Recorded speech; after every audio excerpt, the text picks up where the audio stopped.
You've probably been here before. You've got your LinkedIn content dialed in, you're posting consistently, and yet you're still having trouble connecting with leads. It could be what's missing is your outreach strategy. Well, let's talk about how to solve that problem. Welcome to another episode of Content Creators Unite, the show where we discuss all things content creation. So if you want to learn how to grow your business using your blog, newsletters, books, and more, you are in the right place. I'm your host, John Clements. Our guest for today's episode is James Donovan. James is the founder of 92 Media, where he helps fractional CFOs and accounting firm owners scale their businesses without the stress of figuring out marketing. He's all about driving results and helping his clients win big. And James, welcome to the podcast. Thanks so much for having me on, John. I'm looking forward to this. You bet. So before we dive into LinkedIn and outreach strategies and all the good bits, could you just take a moment and just kind of let our audience know a little bit about your background and kind of how you got to do what it is that you do? Yeah, absolutely. So, um, this company's 5 years old. But before starting this, it would be probably crazy to not touch on this story. But I really got a lot of my experience in the online advertising space, selling adult ads for over a year and a half, working for a traffic network in Toronto. So not your typical a job that you speak to your parents about or tell your friends about, but that's really where I started to get the exposure of just how much money there is online to be made, what selling over at the time it was Zoom looked like, and it was a really good experience as far as just having those conversations and not I don't know in a different in not your primary traditional sense of making money online. So that was kind of where I got started. I ended up getting laid off from that job, and I always knew I wanted to work for myself. I just never really knew what it was. But after getting some experience there, selling online, realizing it can be done, realizing how much money there is there to be made, and the opportunities that are not just within your own city or within a province or state. Um, I was like, this feels like a good time to kind of go off on my own. So when I did, COVID hit like a couple months after getting started, which was really rough. That was tricky to start a marketing company at the time. Stuck with it. And yeah, this past year we celebrated our 5th year anniversary. It was our best year yet, revenue wise. So I'm very proud of where it's come in the last 5 years from where it got started. Yeah, that's awesome. My career trajectory is sort of similar. I lost my job right in the middle of COVID. So like you, I was like, well, rather than go back to working for the man, like I'm just gonna do my own thing. And so yeah, I'm about 5 years in, and you're right. It's been a struggle at times, but boy, what a cool route to be able to take, you know? Yeah, absolutely. And congratulations for you taking that leap as well, that leap of faith. Yeah. So tell me, with what you're doing now, with your marketing agency, like what's your favorite part about that? Oh, it's a great question. My favorite part is just the wins that we get for our clients. Seeing like being able to bring on a client who they've struggled in the past with finding leads, finding people to speak to sell their accounting services or their services in general. The clients that we're working with, and I'm sure a lot of people you work with as well, they're very good at what they do, but they lack that piece of how do I actually get in front of the person to sell my thing, to do the thing I'm good at. So that's where we come in.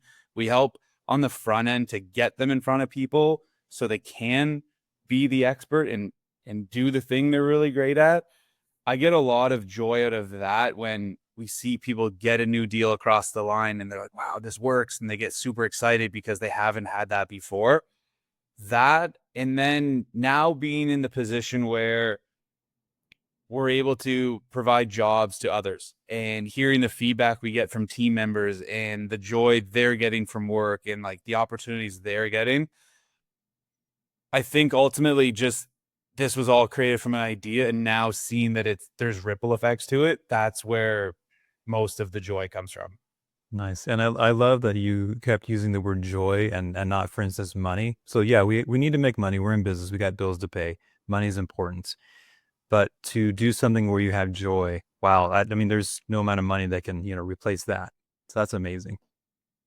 Yeah, I mean, like you said, money comes and goes. It's there to pay bills, and it funds the ability to do a lot of things in life. But you can have is there's people who have no money in the world, and they're some of the happiest people around. There's people who have all the money in the world, and they're the least happy. So it's really just finding the joy in those wins around that's being created, and the money will just is kind of a secondary piece to that.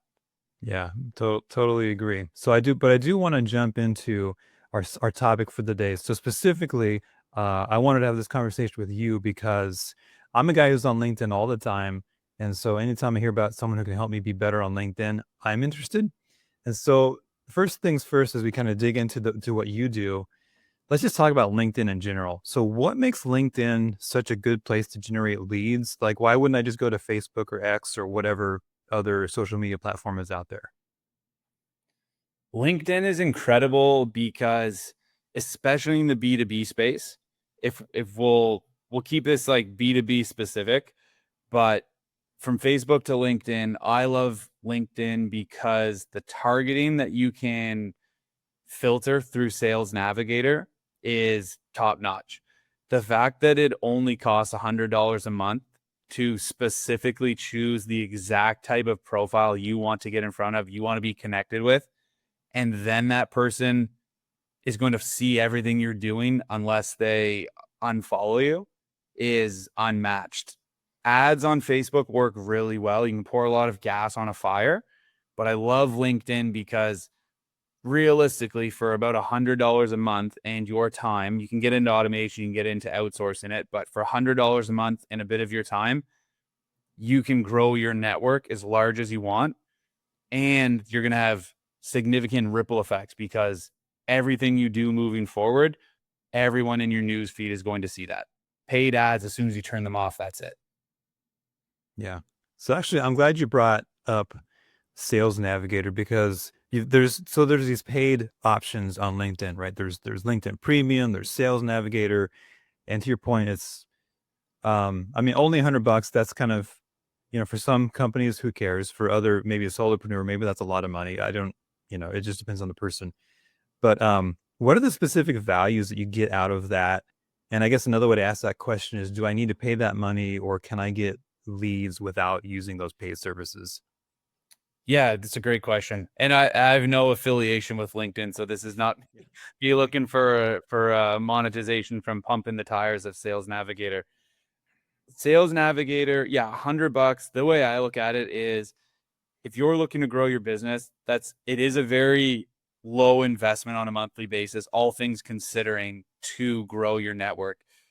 One of the biggest benefits is with Sales Navigator, you're buying the ability to connect with anyone on LinkedIn, where the free version of LinkedIn, you will get restricted at, say, the second or third degree connections. You need to be connected to someone else in order to reach out to your ideal prospect. So $100 a month, you can bypass that restriction. You get more opportunity to reach out via InMail to anyone, which is just a secondary inbox inside of LinkedIn, essentially. The nice thing about that is you go straight into someone's inbox. LinkedIn will also send them an email and the notifications. So you're getting 2 notifications for the price of 1.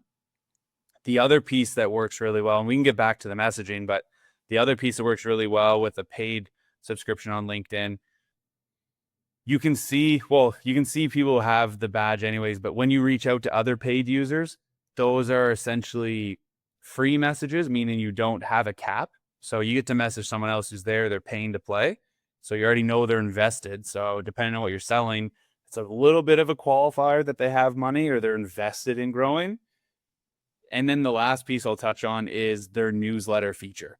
So the LinkedIn newsletter is awesome because everyone who you start getting subscribing to your newsletter, every time you publish an article, you're getting 3 notifications for the price of 1, which is very powerful.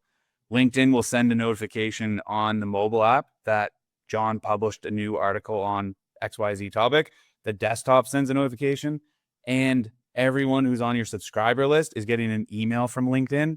They're handling the deliverability. You don't have to do any setup, and it's going to land at the top of people's inbox. So that's, to me, there's a ton of value just in that feature because you can put your long form content providing a ton of value, and then 10% at the bottom of your article, which is your call to action.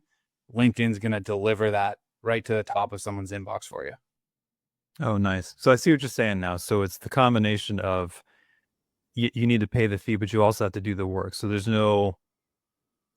not just going to pay $100 and all of a sudden I'm just going to have 1,000 contacts. Like I Yep. still have to go in and learn the tool and use it. But if I can do that, then it's going to be well worth the money. That's what you're saying? Absolutely. Nice. It, in my opinion, it's one of the most cost effective, underrated tools when it comes to prospecting online. Nice. So let's talk a little bit more about that because I think that having that sales navigator specifically ties into kind of what you do for your clients. So on your website, you offer something called a closing perfect appointments system. And it basically it looks to me like a done for you or a bit of a done for you solution involving Sales Navigator and some other things. Could you just give us like a brief overview of that process? Yeah, absolutely. So our closing perfect appointment system, it's a acronym for accounting firms, CPA. But what we're doing is we jump in, we help overhaul our clients' profiles on LinkedIn, revamping them to showcase them as a leader in their space.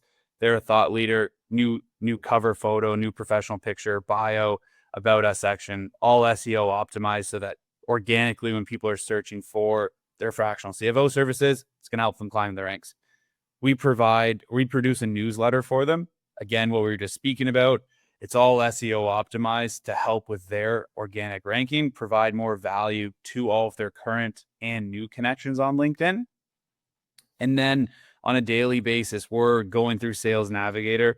We're identifying who their target audience is, whether it's owners of construction firms on the East Coast who are 3+ years in business and they have 20+ headcount.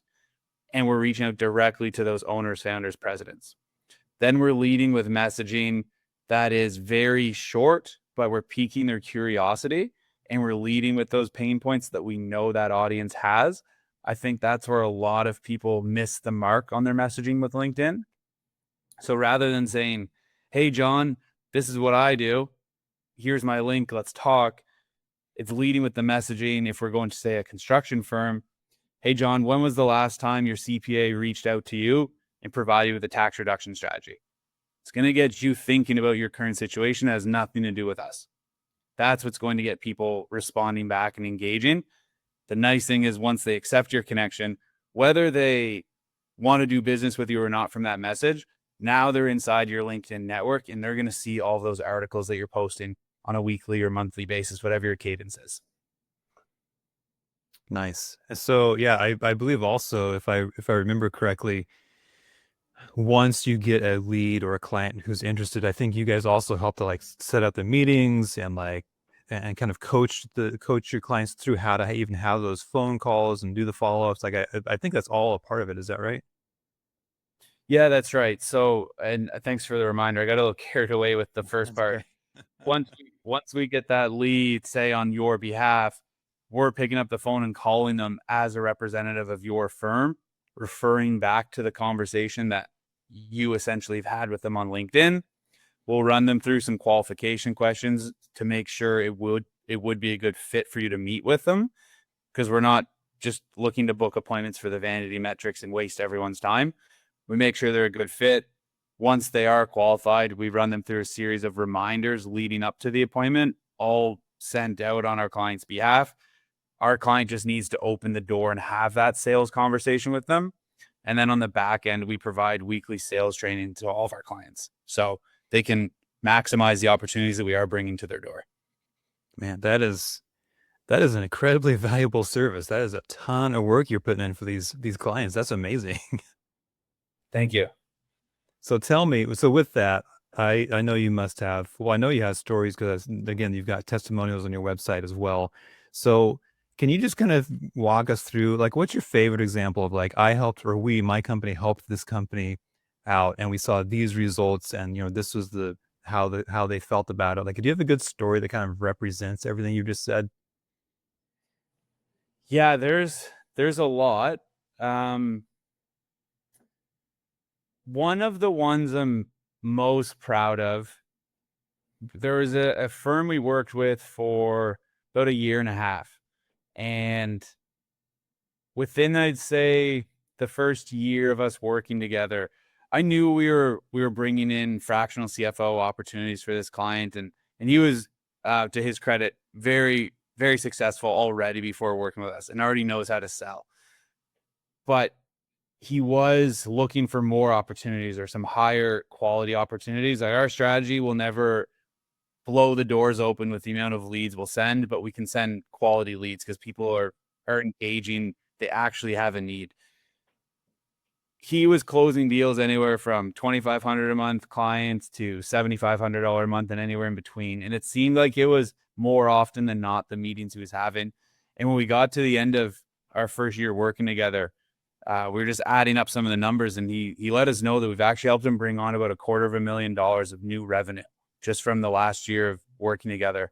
So again, a lot of credit goes to him. He's very good at selling and knows how to sell his services, but we were able to help him get in front of more opportunities of people who actually need those services so that he could stack that revenue and start seeing that recurring on a monthly basis.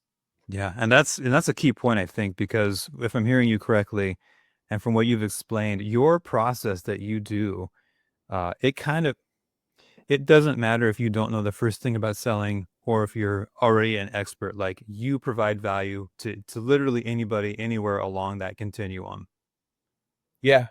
So that's a big thing. We're testing around having a full service of, we generate the lead, we book the appointment, we close for our clients. We're not quite there yet, Hmm. but for right now, our job is, we go get the lead for you. We're going to book the appointment for you. We're going to make sure they show up to the appointment. We'll teach you how to sell, but you are going to be selling on your own. We'll give you all the tools you need, but you still have to jump on and have the conversation. So it doesn't work for everyone. Um, some people, they're not great at selling. It's outside their comfort zone. They trip and fall a little bit more than others. But again, our goal is to at least get that opportunity at the front door. They just have to open up the door. Yeah, no, I think that's great. I can totally see the value in doing what it is you do. So we've talked about with your process. There's a lot of steps involved. There's setting up your profile. There's optimizing that. There's setting up a newsletter. Getting acquainted with Sales Navigator, booking calls, doing the follow-up report for appointments. So that's a lot of things. Let's assume that I'm new to LinkedIn. Let's assume this is back 2021. I just started my freelancing career. I'm new to LinkedIn. I don't know what to do. Like, if I went to you just as a friend, said, James, like, I don't even know where to start. Like, where would you tell someone just to even take that first step towards a solution like what you would offer? First step, I would say, is set up your profile with your cover photo to let people know. Like, go on Canva and just make a cover photo that tells people what you do, who you work with, the problem you solve, and how they can get in touch. A lot of people on LinkedIn are scared to give out their phone number, their email. But if you use it as your digital business card, you want people reaching out to you. If you have a service to sell that you're proud of, that you know gets results, make it really easy for someone to reach out to you. Don't why hold that information back? So set that up. After that, jump into Sales Navigator and play with the filtering options. But just think about, who do you want to reach out to? Once you hit submit, Sales Navigator is going to populate a very big list. And then I would just go one by one, connecting with those individuals and then sending them a message, or just send it a direct email message with your subject line and your body. If you send 30 to 50 messages a day and you stay consistent with that, you will have people responding back who want to have conversations with you. Sure, you can use a lot of other tools after to automate, like your appointments and your reminders and all those things, but even if you just pick up the phone and call them, you book them into your Google Calendar and send them a link. Like, if you're doing it very manual, you will have sales meetings. And then it's just a matter of testing what messaging works best, flushing out your own sales process. But yeah, if you stay consistent and just you put yourself in as in front of as many of the right people as possible on a daily basis, you will generate sales opportunities. Yeah, I actually have I'll call them mentor. It's a person I've never met, but I'm going to claim that they're one of my mentors. And that's exactly what they said. And the video I watched of theirs was your biggest problem is just getting in front of people. Like that's the problem you need to solve. So I do have one follow-up question with that. So if I take your advice and let's say, okay, I'm going to commit to sending 30 to 50 messages, do you have an idea of what kind of a time commitment that is, or does that kind of vary by person? It varied by person depending on how personalized you want to make every message. The more personalized, naturally, it's going to take longer to send. If you want to pull a little bit up from their profile, so through Sales Navigator, again, a nice feature, you can highlight over their profile and see what their recent posts are. So maybe it's just commenting, "Hey John, loved your latest article on X. When was the last?" And then you can kind of jump into your piece, but at least there's a little hint of personality added in, or personalized touch. If you're not doing that and you just have like your standard message that's going out, I mean, I wouldn't think any longer than 45 minutes. You could do that in the morning, 45 minutes to get in front of your 30 to 40 people. And then you just watch your messages come back throughout the day, wake up, do it again, and you just stay consistent with that. Yeah. Well, I'm glad you specified that and the reason I asked was because when I heard 30 to 50 messages as an introvert, I'm thinking, holy cow, I could never do that. But so to reframe it as like 45 minutes, like, okay, I can do the 45 minutes. That's way less scary to me personally. And now I don't know if you're an extrovert, maybe you're like, cool, 30 people, great. But so I'm glad to have kind of the both and there. So thanks for doing that. Yeah, you can pump out messages for sure, and as long as they're going, again, you're not just throwing a super wide net, but you're trying to narrow in who you actually want to speak to, and you know their pains. That alone will be enough personalization to get responses.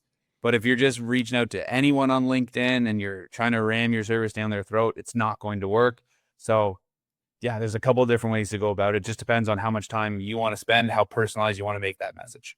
Yeah, and I think another thing I'll just point out, just to make sure our listeners caught this, is you said the magic words. You said you're reaching out about their pain points, and we talked about this earlier in the episode too. So I'm an editor and a writer. That's what I do, and no one cares. But if I can solve one of their problems, right, which in my case is I can take stress and worry off of their plate. Okay, who doesn't want to have that happen? So to your point, yeah, if you haven't found the actual problem you solve, spend the time to figure that out. And one of the best ways to do that is ask your customers, your current customers. They will actually tell you if you ask them. It's amazing, but it does work. Yeah. Well, and that's such a good point you double down on. Like, doesn't matter what you do, nobody cares about what you do. It's what's in it for them. You start leading with how are you going to make their life better? Are you like you're the doctor that pushes on their bruise of what it is they're struggling with, what keeps them up at night? You provide value there. Now you're going to start getting people to listen to you.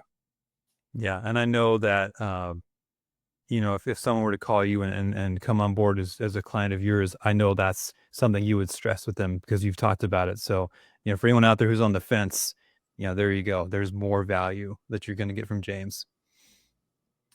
So this has been great, but I want to actually take a couple minutes to get to know you a little bit better as well, because I do believe that while business is important, I think that people are even more important. So I want to talk and just ask you a couple questions. So I'm assuming that you don't work every waking moment of the day. I'm assuming you have some boundaries in place. So when you're not working, what do you like to do for fun?